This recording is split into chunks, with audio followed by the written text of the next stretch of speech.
Welcome to Gaia's Calling, where stories ignite your spirit and the earth whispers her secrets. I'm Brad Swift, a Right-on-Purpose author of eco-fiction and nonfiction, inviting you to become an eco-guardian. Together, let's explore the wonders of our world and take action to protect them. Listen closely. Gaia is calling. And today's call is becoming a people of the beloved earth. Priya Culture, a possible future whose time has come, and it's not too late. How one simple question about a backyard weed revealed a radical new story and a path towards regenerative living for eco-conscious families. What if our culture wasn't built on conquest, consumption, or control, but on love? In this special feature from the upcoming One Cause book, we explore the concept of Priya Culture, a regenerative, reverent, and relational way of living. It might just be the key to remembering what the earth has always known and shared with us, if we'd only been listening. A whisper from the weeds. I never expected a weed to whisper the name of a culture. But that's what's happened. Well, sort of. During a conversation about ground ivy, aka Creeping Charlie, a plant known for its persistence and its tendency to spread in places gardeners might not want it to, well, I was wondering whether to let it run wild in our future food forest. It wasn't a strictly botanical question. It was really one of relationship, of invitation. And then something clicked. Or maybe it bloomed. As I reflected on the nature of this tenacious plant, uninvited but not unwelcome, I asked ChatGPT what to make of it. And from that thread of inquiry, a new word emerged. Priya, which is Sanskrit for beloved or dear one, that which is cherished. Instant resonance. It wasn't just a pretty word. It felt like the name of something I'd been circling around for quite some time. The kind of culture we could be creating. The kind of future the earth has always loved. So I took it into meditation. And I listened. And I remembered. And what came back was this. Priya culture is not something new. It's something ancient and sacred that's trying to be remembered. This article is about that remembering. What is Priya Culture? Priya Culture is a conscious, regenerative way of life rooted in love, reverence, and reciprocity with all beings. It invites us to live as if the earth were our beloved, not a commodity, not a resource, not a backdrop, but a sacred partner in the great dance of life.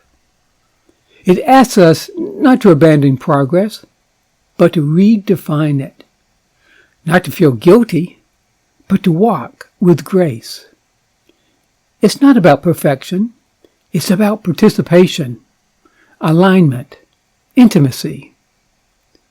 A Priya culture is one where we, number one, see the sacred in the soil. We listen to the wind like it has something to say, because it does. And we understand that compost is not waste, but alchemy. It's both mystical and practical, rooted in the rhythms of nature, guided by story, held in community. So, the core values of Priya culture. Well, start with sacred interconnection, where all beings are woven into a web of mutual belonging. And, of course, sufficiency as sacred. Enough is a feast. Simplicity is a form of devotion. And reciprocity over extraction. Giving back sustains the whole. And stewardship, not ownership. The earth is not a possession, but a trust. And belovedness of all beings, every creature and element is kin. An intergenerational wisdom. Children, elders, ancestors, and future ones all have a voice. And how about living by story and ritual? We remember who we are through ceremony and through myth.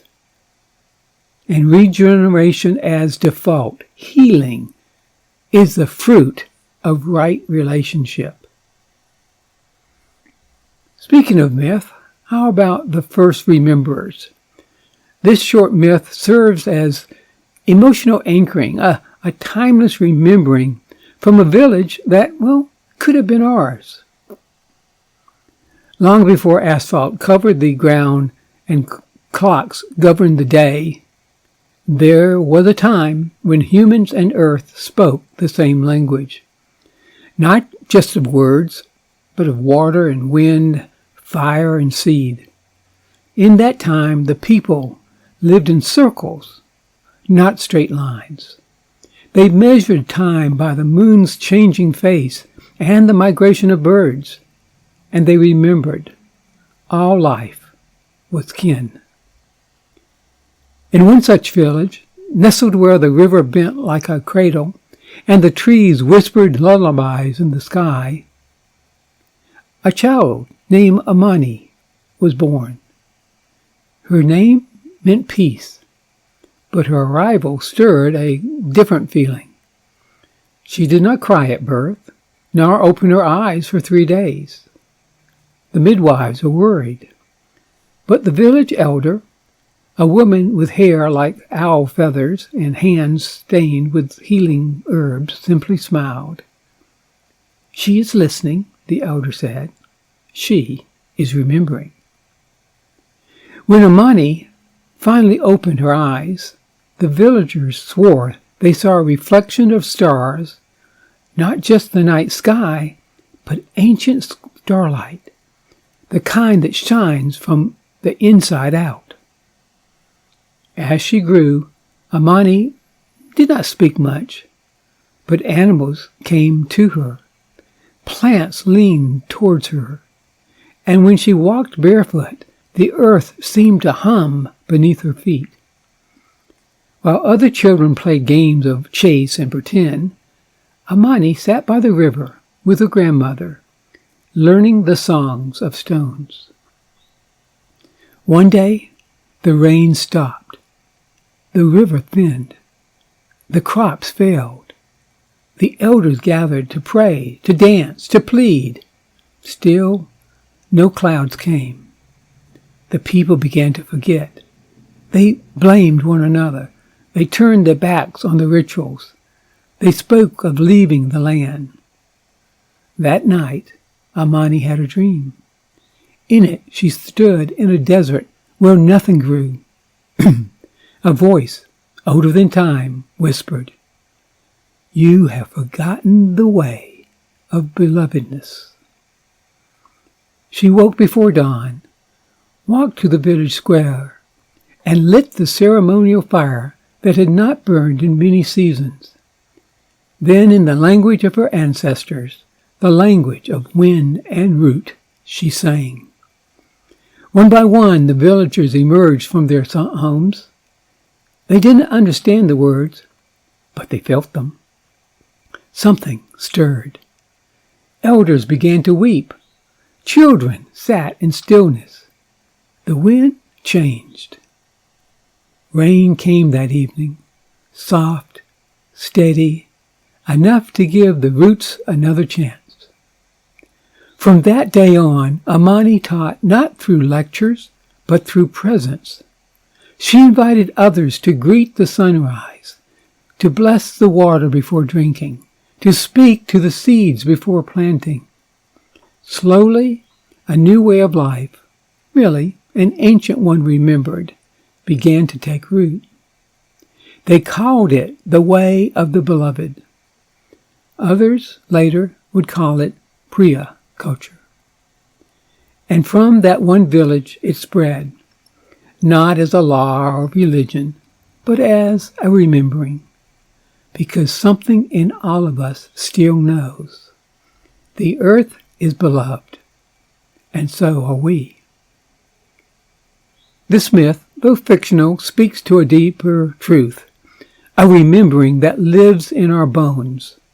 May it stir something in you too. Reflections and applications. What if our days were guided not by production schedules and profit margins, but by the seasons, the cycles, and the sacred? What if the earth were not our property to use, but our partner to cherish? This is the invitation of Priya Culture. In the wisdom of everyday life, the Green family is beginning to discover what it means to live into this way of being, not as a grand gesture, but as a quiet unfolding. Emma has started naming the trees in their backyard. Lucas is questioning his buying habits. Sarah and Daniel are lighting candles on Fridays and calling it a sacred meal. And Nancy and Robert are teaching, writing, repairing, remembering. Priya Culture isn't something they've achieved. It's something they're growing into. And maybe that's the point, to grow, not towards perfection, but towards belonging, towards belovedness. Your turn. Questions for reflection. Where in your life do you already feel the whisper of this culture? What would it look like to honor those whispers with your attention, your care, your gratitude? What rhythms or rituals are being called to remember? You don't need to start a movement. You are already part of one. If you're listening, if you're loving, and if you're remembering. Priya Culture isn't a destination. It's a relationship, a remembering, a way of walking. Let's walk it together. So what does Priya Culture stir in you? Reply in the comments, or forward this to someone who's part of your remembering. If this article resonated, please consider sharing it or subscribing. This movement is made of movements and moments, and you're one of them. We are not creating a utopia. We are remembering a way of living that the earth has always loved. And P.S. Major step forward in sharing one cause with the rest of the world. After months of working on the 14 points of Barrett Kohler's submission guidelines, I finally completed the proposal and sent it flying to them via email. Now comes the next challenging part. Waiting. Waiting patiently for weeks or months to hear back from them. Meanwhile, I will continue to write the chapters and post them here.